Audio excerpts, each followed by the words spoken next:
최근에 제가 운영하고 있는 자연출산 준비 카페에 어떤 한 분이 질문을 남겨주셨는데요. 또 이런 질문은 제가 병원에서 근무하면서 엄마들에게 많이 받았던 질문이기도 했어요.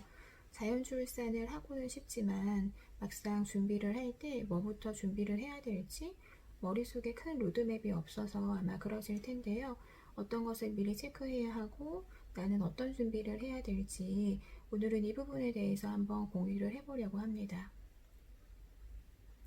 우선은 엄마랑 아기가 건강한 상태이셔야 해요. 건강한 상태이셔야지 자연주의 출산은 가능합니다. 여기에서 건강하다는 것의 의미는 어떤 의료진이 진료를 통해서 판단되는 것들이 다 안정적이다 라는 것이고요.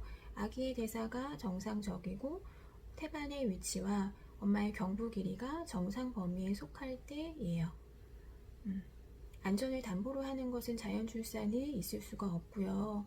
아기를 분만하는 어떤 일반 분만식과는 달리 자연출산은 진통을 충분하게 기다려주고 아기도 그 진통을 이겨낼 체력이 있어야 하는데 이 긴 진통을 이어나가려면 의료적인 이슈가 없으셔야 돼요. 여기에 한 가지 제가 덧붙이고 싶은 것은 아기가 거꾸로 있는 상태, 저희 이 부분은 여가라고도 얘기를 하는데요. 아기가 거꾸로 있는 자세나 혹은 아기의 머리가 크다라는 이유는 자연출산에 무리가 되는 요소는 아니에요. 이 부분은 엄마가 충분하게 이완 연습하시고 호흡 연습으로 충분하게 진통을 이어나가신다면 전혀 문제될 부분은 아닙니다. 두 번째는 엄마, 아빠가 함께 준비할 수 있는지예요.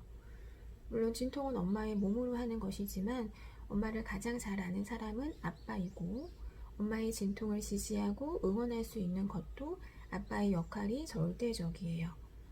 아빠의 이렇게 지지를 받은 엄마들은 훨씬 덜 긴장하고 호흡을 안정적으로 이어나가실 수가 있고요. 지지를 받은 엄마와 그렇지 않은 엄마의 그런 출산 진행도 상당히 많이 차이가 있어요. 그래서 엄마 혼자 공부를 하시는 것도 좋지만 사전에 아빠도 같이 참여를 해서 출산책도 같이 보고 어떻게 출산을 하고 싶은지 우리 부부는 어떻게 준비를 하고 싶은지에 대해서도 공부를 많이 하고 대화를 많이 하시는 것이 도움이 될 거고요. 그리고 꼭 출산뿐만이 아니라 그 이후에 육아로 넘어가는 과정도 양쪽의 균형을 충분하게 맞춰 나갈 수 있는 부분이기도 합니다. 자, 세 번째는 출산 병원, 그리고 방식, 그리고 출산을 도울 사람을 알아보는 것이에요. 자연주의 출산을 하신다고 하더라도 여러 형태의 장소들이 있거든요. 자연주의 출산 전문 병원이 있는가 하면 아니면 자연주의식을 하는 출산 병원이 있고요. 아니면 대학병원에서 그냥 출산을 하는 경우도 있고 또 조산원 아니면 그냥 병원에서 말고 우리 부부만 따로 집에서 조용하게 출산을 준비하고 싶다 하시는 분들은 가정 출산도 준비를 하고 있어요.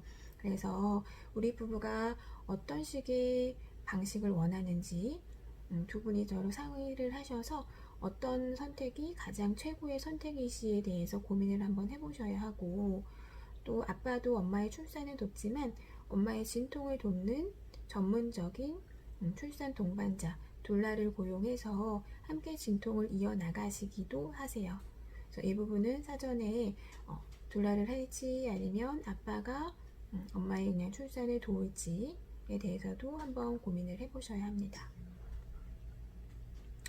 네 번째는 정확한 정보를 통해서 산정 교육을 받으셔야 해요. 요새는 조금 손쉽게 정보가 쏟아져 나오고 있죠. 검색만 해도 충분하게 많은 정보들이 이어지는데 그 안에서도 진짜 정보는 무엇인지 정확한 정보를 구별할 줄 알으셔야 돼요.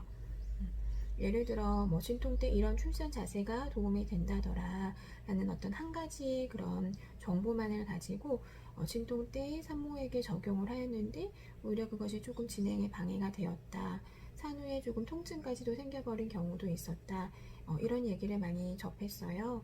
그래서 사전에 어떤 산모와 맞는, 그리고 그 산모에 대해서 이해도가 높은 전문가를 통해서 임신기에 충분하게 사전 교육이 되어야 하고, 특히나 자연주의 출산 같은 경우에는 이런 사전 교육이 상당히 중요하기 때문에 이완도도 틀리고요.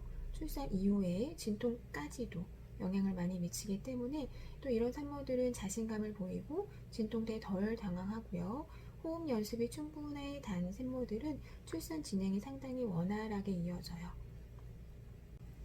마지막은 육아법에 대해서 한번 생각을 해보는 거예요.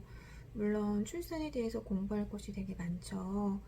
산전 교육도 받으셔야 되고, 그것을 토대로 내가 연습해야 될 것, 호흡 연습이라든지 이완 연습이라든지 이렇게 준비해야 될 것들이 많으신데, 막상 출산 딱 끝나고 나면 육아로 넘어가는 시기에 내가 생각하지 못했던 일들로 많이 힘들어 하실 수가 있어요.